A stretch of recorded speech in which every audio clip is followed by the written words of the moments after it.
BRI Liga 1 udah masuk pekan 23 dan seluruh pertandingannya udah digelar nih. Di papan klasemen sementara, ya Persib Bandung masih andong di puncak klasemen karena selisih poinnya peringkat 2 Persibaya ini signifikan banget. Beda 9 poin setelah Persib sukses menimbang Persija 2-2 tuh di pekan 23. Persib 50, Persibaya 41, peringkat 3-nya Dewa United sama Persija sama-sama poinnya 40. Ini artinya apa?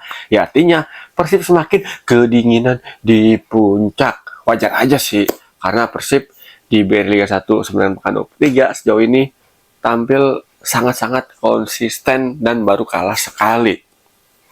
Dan menariknya di pekan 23 ini banyak pertandingan yang bisa dibilang biarpun nggak merubah secara signifikan di papan klasemen sementara nih, tapi ada beberapa tim yang menjadi ataupun menarik perhatian gue nih. Yang pertama, yuk kita bahas. Jelas kita mulai dari pertandingan super duper big match, yaitu Persija versus Persib Bandung yang berakhir dengan skor 2-2. Ini sebenarnya pertandingan Persija sama Persib ini menjadi peluang bagi Persija untuk memperpendek jarak poin sama Persib Bandung. Seandainya Persija menang bisa mempertahankan keunggulannya, yaitu udah unggul 2-0 babak pertama, tapi sayang banget babak 2 malah kalah 2-0 kan, endingnya 2-2 tuh. Persija punya potensi memperpendek jarak sama Persib dengan selisih 7 poin.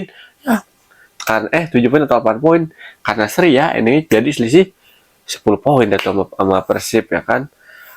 Ya seharusnya Persija tuh bisa menang di pertandingan lawan Persib kemarin. Seandainya pas Persija udah menang 2-0 tuh di babak pertama. Ini pemain tengah Persija ini lebih cenderung apa namanya tuh? Agak kurang agresif di babak kedua. Sementara Persib di babak kedua pas tinggal 2-0 langsung main ultra ofensif menurut gue, biarpun tempo permainannya sedang-sedang aja, tapi Persib naikin intensitasnya dengan sangat-sangat signifikan di babak kedua tuh dibanding babak pertama. DDS masuk, gantiin Kastanir ya kan.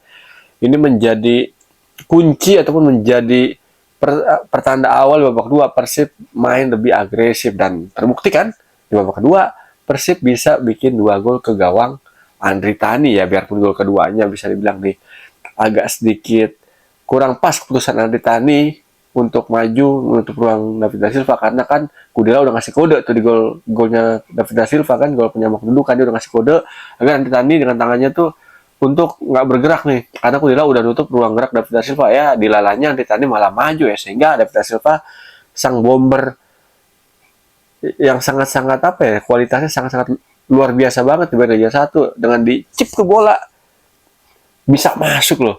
Padahal udah di-press sama Kudela, ya emang bener kelas banget itu golnya David da Silva ya kan.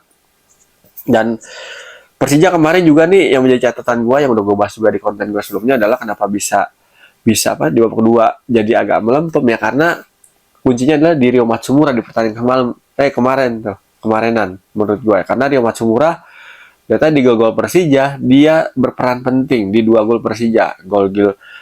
Golnya Gustavo Almeida ini berawal dari pergerakan Ryo Matsumura di sisi sayap pertahanan Persib, dan dia masuk dari sisi half space. Umpannya gol pertama langsung crossing disundul Aman Samuyama, sundulan Samuyama kena tiang gawang dan muntah, bolanya tepat jatuh ke kakinya Gilberto dan tinggal sontek dikit gol.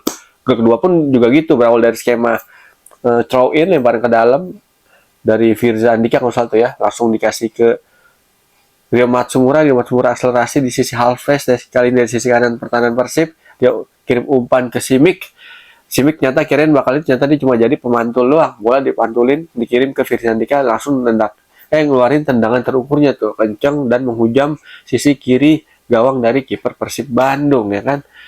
Ini sebenarnya dari ini udah kelihatan nih, udah enak Persija sebenarnya mainnya tuh di babak pertama ya kan. Biarpun kalau kita perhatiin ya, ini sebenarnya sebelum gol pertama ini Ryo Matsumura pergerakannya benar-benar dibatasi banget sama Persib Bandung. Dia bukan agak susah untuk melakukan tusukan-tusukan ke kotak penalti dari Persib Bandung, tapi selepas menit 32 akhirnya Ryo Matsumura bisa nemuin jalan nih untuk membongkar lini pertahanan Persib, untuk mengirimkan umpan-umpan dan membuka ruang bagi para pemain Persija lainnya, khususnya lini serangnya ya kan. Di babak kedua, nah ini dia Persib di bawah asuhan Bojan Hodak sukses nih untuk membatasi ruang gerak dari Ryo Matsumura. Terus dengan main lebih agresif, lini tengah Persija jadi lebih sibuknya untuk nunggu ataupun nahan bola di daerahnya sendiri ya kan. Jarang banget tuh gue lihat tuh kayak Marcegayos ataupun Ramon main agresif, main high press di babak kedua ketika udah unggul 2-0. Nah, menurut gue ini suatu keputusan yang kurang tepat ya. Yang diterapkan sama Carlos Peña ya kan. Seharusnya ketika lo lawan tim sekelas Persib biarpun udah unggul 2-0, jangan biarin lini tengah tuh dikuasain sama Persib Bandung karena di beberapa momen di babak kedua tuh lini tengahnya tuh di beberapa momen Persib ketika membangun transisi itu lini tengahnya melompong menurut gua ya, agak di garis tengah lapangan tuh melompong. Kejauhan jarak antara main tengah Persija di Ramon sama Marcegayos. Seharusnya kalau mau ngeladenin Persib dengan tren Persib yang suka comeback ya, harus itu bisa diantisipasi sih menurut gua ya kan. Ditambah lagi kemarin juga pergantian pemain, menurut gua Pablo Andrade telat dimasukin sama pelatih Persija tuh Carlos Peña karena menurut gua Firza Andika so far emang fisiknya itu ya buat main full 90 menit untuk stabil, simultan, konsisten ini belum bisa. Dan kemarin dilalahnya ya telat masukin Pablo Andrade menurut gua karena Pablo Andrade biarpun baru gabung ke Persija, ini dia dari segi pergerakan dan dari segi kualitas umpannya ini bukan jauh sih, lebih oke dibanding sama Firza Andika. Walaupun Firza udah oke juga, tapi Pablo Andrade ini lebih tajam umpan-umpan crossingnya dan itu yang sangat dibutuhkan sama striker Persija, baik itu dari Gustavo Almeida ataupun Marco Simic ya kan. Tapi ya sayang banget Pablo Andrade menurutnya masih telat tuh, harusnya menit 50-an ketika Persibaya udah unggul udah bisa memperkecil ketinggalan 2-1, harusnya Pablo Andrade langsung dimasukin tuh kan untuk rotasi untuk menggantikan Firza Andika ya. Tapi itu keputusan Carlos Peña ya kan, beliau lebih punya hitung-hitungannya. Yang lainnya adalah yang perlu yang jadi catatan gue di pertandingan antara Persib sama Persija kemarin, Persija sama Persib yang digelar di Bekasi ya, di Stadion Patriot Candrabaga Bekasi. Ini adalah masalah apa tuh? Kontrol emosi dari Marco Simic.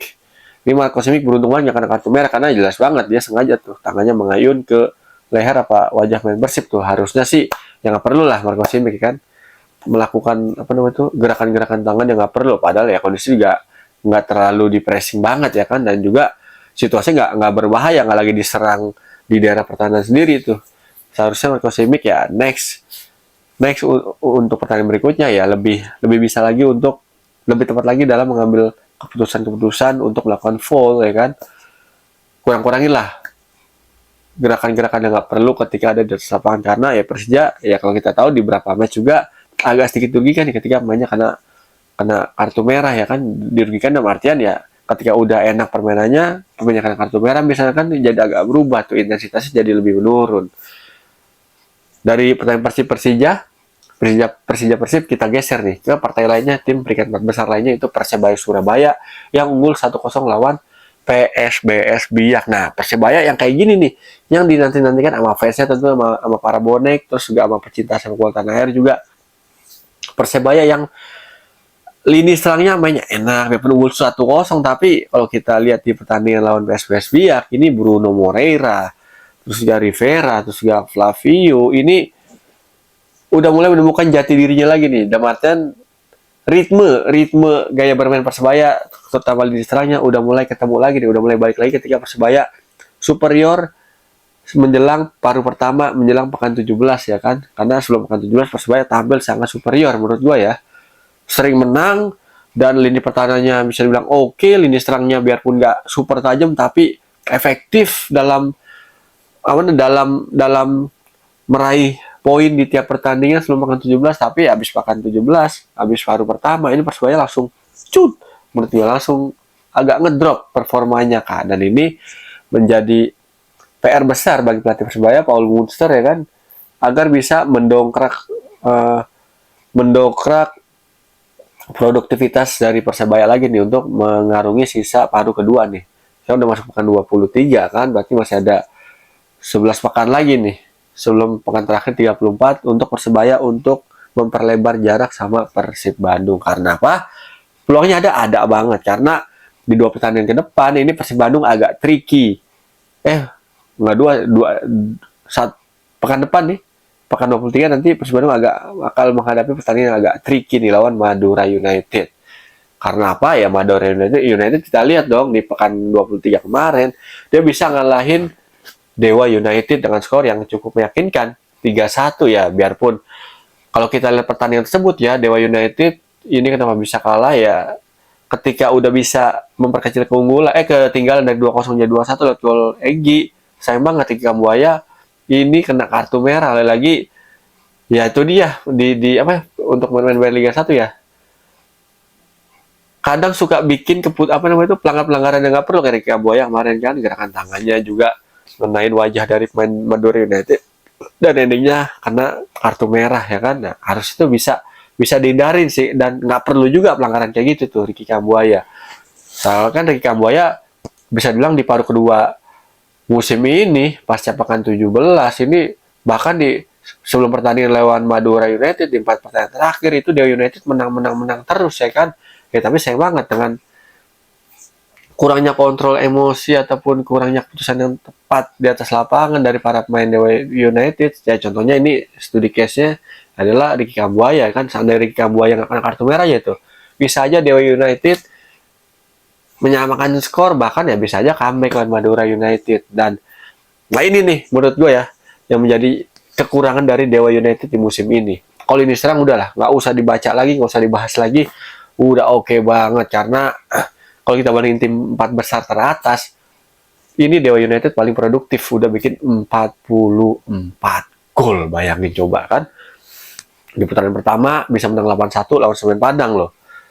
Dan di paruh kedua, ya di paruh pertama agak masih fluktuatif, ada turun naik, tapi di paruh kedua ini sebenarnya Dewa United menanjak performanya. Tapi sayang banget tuh dia yang tadi gue bilang kan, apa namanya tuh, lini pertahanannya mesti konsisten kalau mau mepet Persib di puncak klasmen ya, harus konsisten. Kemarin lawan Madura United kelihatan banget tuh, apalagi di gol pertama gol kedua sama gol ketiga kalau salah tuh ya.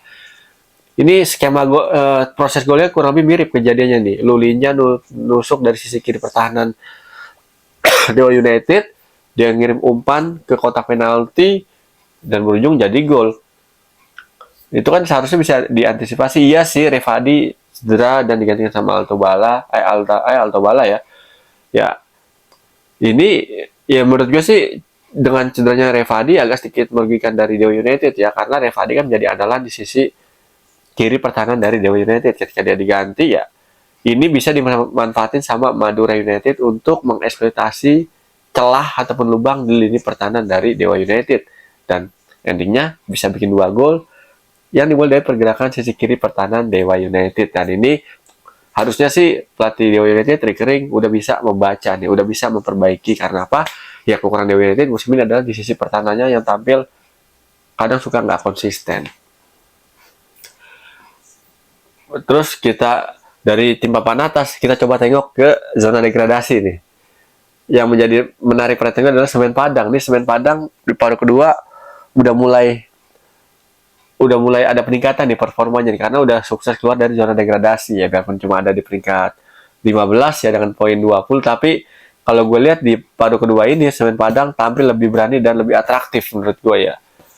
Udah kelihatan kan ketika main lebih berani, lebih atraktif, dan biarpun masih banyak kesalahan ya di pertandingan yang sama Semen Padang, tapi perubahan dan lebih berani dalam hal melakukan attacking dari Semen Padang, dan agak sedikit berkurang tuh buang-buang peluangnya. Semen Padang jadi main lebih efektif di paruh kedua musim ini nih. Dan terakhir Semen Padang bisa menang 2-0 tuh di pekan 23, dan ini lawan Persita ya, lawan Persita Tangerang.